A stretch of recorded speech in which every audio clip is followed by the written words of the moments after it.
dear Parkland, dear Columbine, dear Sandy Hook, dear places who have seen this before, we walked into class together and sat down.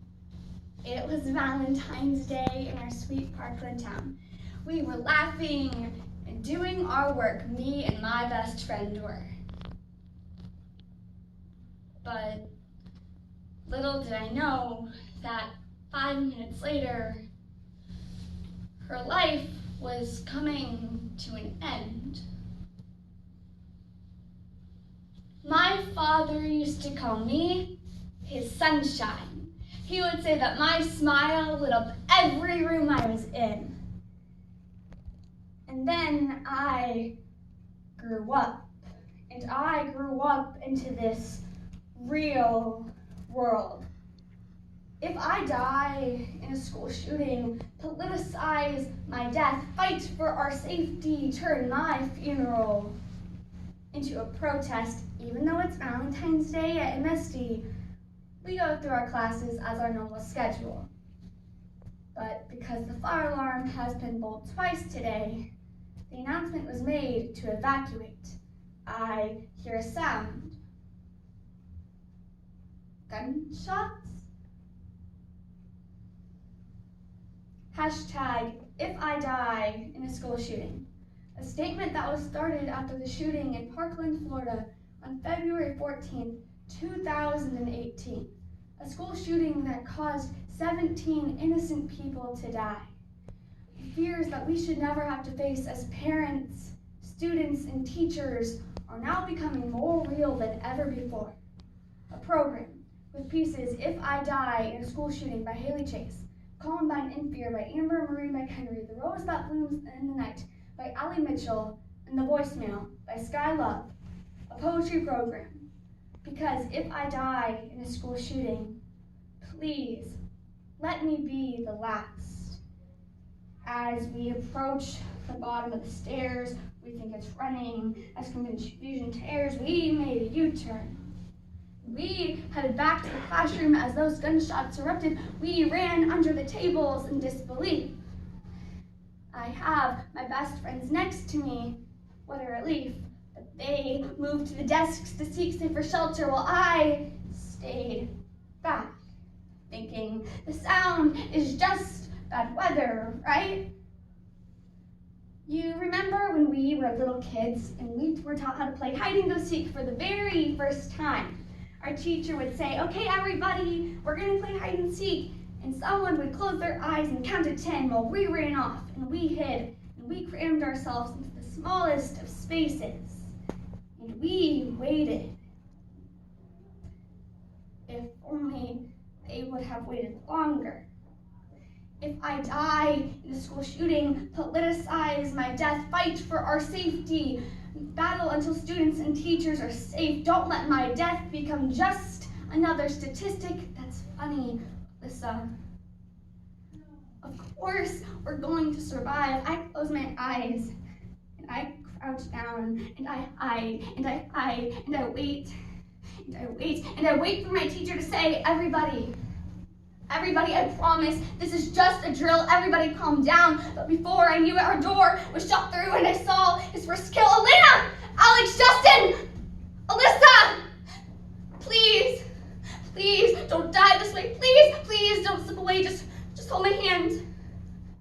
Breathe. Breathing deep. In this moment, all we could say as we locked eyes was, I love you, I love you, I love you, I love you. Please don't die. I love you.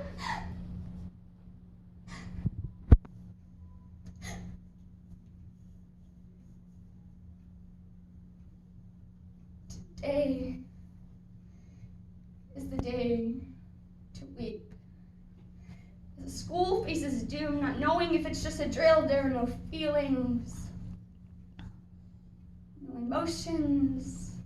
There are no words to describe, nothing else to say. He went from the next floor into the next. I received a text from my mom. Baby, are you okay?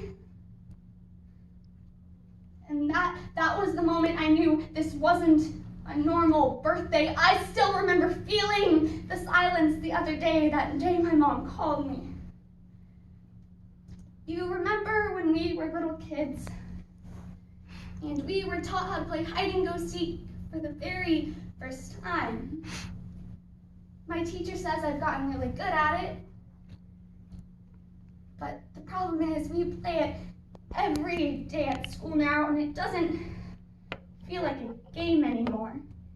If I die in a school shooting, I will never become a doctor. I will never graduate high school. My parents will no longer have a daughter. If I die in a school shooting, will you please turn my ashes into a book?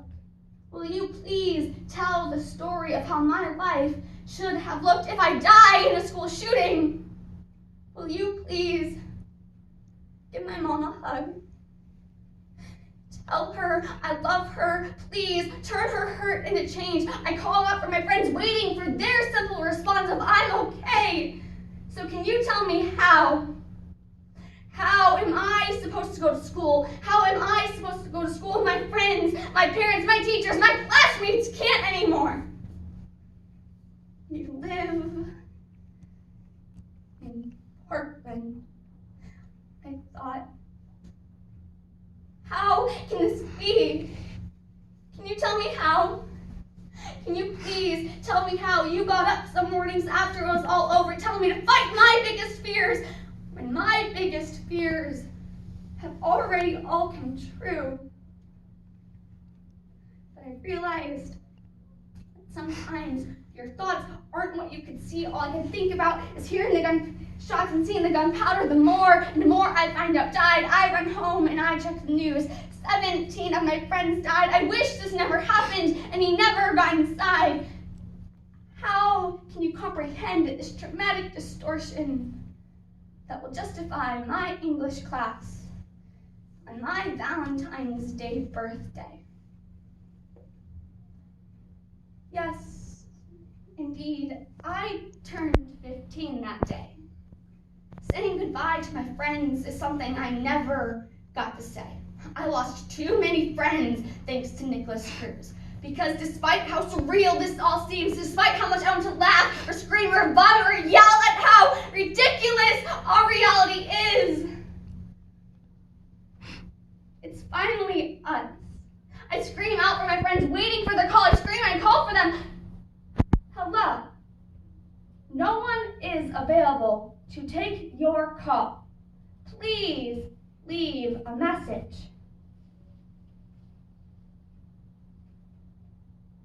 Hey, it's me. I just wanted to let you know that I got to thinking about you yesterday as I ran across some of our old pictures that I found. I almost tried to call you. Then I remembered what happened, so I didn't.